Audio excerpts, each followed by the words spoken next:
The grip that's best suited for the serve is continental.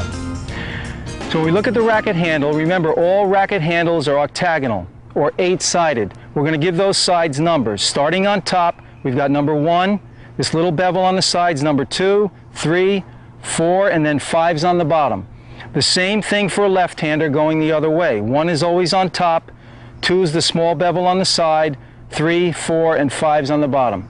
Now using the hitting hand, the reference points that we'll use, the index knuckle on the inside of the hand and the heel of the hand, those two X's we want to place on number 2. That's going to give us a continental grip. So when we put the index knuckle and the heel of the hand on number 2, that gives us our continental grip, which is best suited for the serve. Now when you have the continental grip, this will make it easy for your wrist and your forearm to snap as you go to hit your serve. As you come back, relax the arm. Now the hand is on the side of the handle. You see how I can snap my wrist nice and easy. On the other hand, if you were at number 3, an Eastern grip, this inhibits the snapping of the wrist. But when you move your hand to the side to number 2, the wrist snaps much more freely. So the continental grip is really the one you want for your serve. If you're on number 3, try an Eastern grip, try and work your way towards number 2, the continental grip. That is the one you want for your serve. The toss can be one of the toughest parts for many players. And if the toss is not in the right spot, it's very difficult to develop a consistent serve. I teach what is considered an advanced loop toss, but I've found that beginners and even young children can soon get the idea with a little practice. Now to start off, how do you hold the ball? You don't want to hold the ball in the palm of your hand or in the fingertips. You want it in between. I hold it somewhat like I'd be holding an ice cream cone. I like the palm of my hand facing sideways as well, like this. I don't like the palm up because it puts tension in my arm here. And remember, I don't want any tension when I'm serving. I want to be as relaxed as possible. So that's how we hold it for the toss. Now remember, the weight is going to be forward on the front foot, arms nice and relaxed at the side. Now, the first movement again is both hands come back. Both hands come back. Remember that movement. This gives you shoulder rotation, which is going to give you the power you want. Now both hands come back. When the toss hand reaches the belly button, here, this is where we loop, and we loop forward. So it's forward, back. When you get to the belly button, you're going to loop forward again. Okay, that's the key point. Many players will start forward and go back and toss straight up. Now you're hitting the ball off your back foot. You're not getting your weight into your serve, so you lose power. So remember, forward, come back. When you get to the belly button, you're going to loop forward again. Loop forward and get the toss out in front. That way you can get your weight into the serve. So remember, that looping motion gets you out in front. That's a key thing. And I like this loop because it gives you a toss that you can use for the rest of your life. And it's the most efficient toss you can have. Okay, now let's try a serve. Remember, we're going to lean forward, weight starts forward, arms and hands nice and relaxed at the side. Remember, the first movement is to rock back. That rocking motion is going to give you rhythm and momentum. Remember, when the toss arm reaches the belly button, we're going to loop forward at this point, so we're leaning into the court and we get our weight into the serve, which will give us power. Remember, we start forward, back, and then forward again. That's key. Remember, if you're coming back and you toss straight up, you're going to be hitting the ball off your back foot and you're not going to get the power you want. You're not going to get your weight into your serve. So this little loop is a crucial part of the serve. You've got to get that loop leaning this way. Lean forward, out into the court. So here we go. We're going to hit one. Forward, back, forward. Okay, so that's the idea. It's forward, back, forward. That's a subtle thing, and that's probably the toughest thing to get on this loop toss. But once you get it, you really have a much more efficient toss and something that will last a long time. So work on it.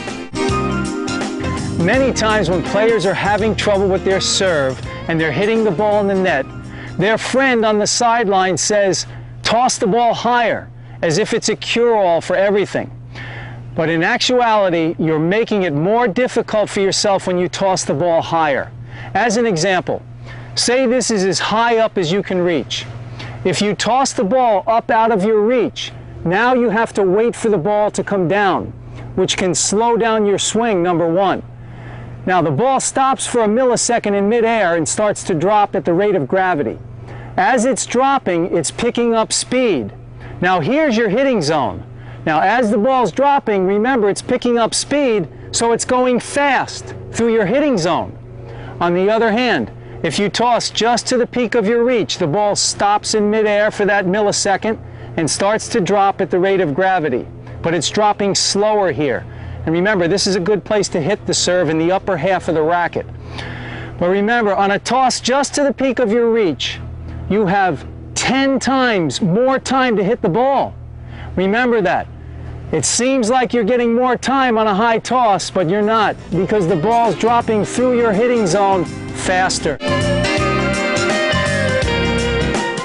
If you haven't developed a good throwing motion, practice with a friend or against a wall. Here are some key points to remember. You can use two balls to get the idea of the hand's movement on the serve. Okay, you start with your weight forward. You bring both hands back together.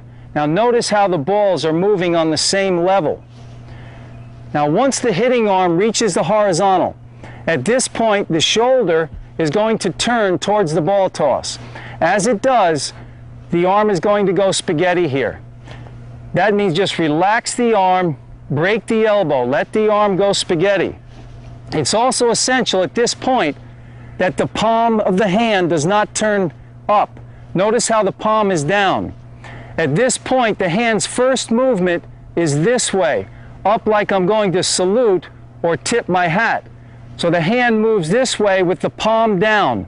This is one of the most crucial things you need to learn on your serve. At this point, if the palm goes up, you're going to get a patty cake serve. Your arm will never form that nice loop that gives you a fling or a nice throw.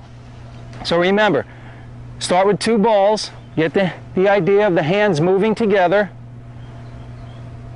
Hands come back together and then up together. At this point, remember the toss would be released. Now the shoulder's going. The hitting arm goes spaghetti at the shoulder and go up towards your contact point. So work on that throwing motion. It's essential for a good serve.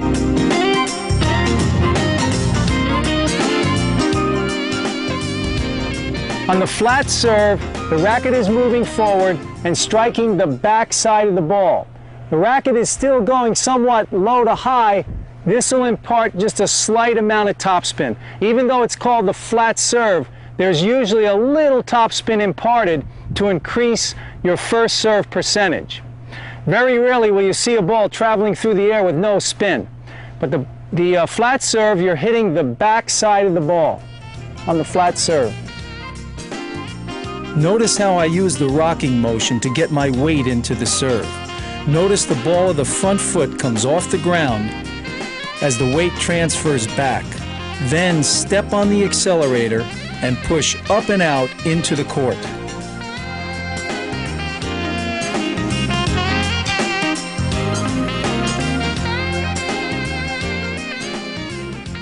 Notice here how my palm stays down and the ball toss is released about nose height. By keeping the palm down, watch now as the racket makes a perfect loop, enabling the racket to pick up speed.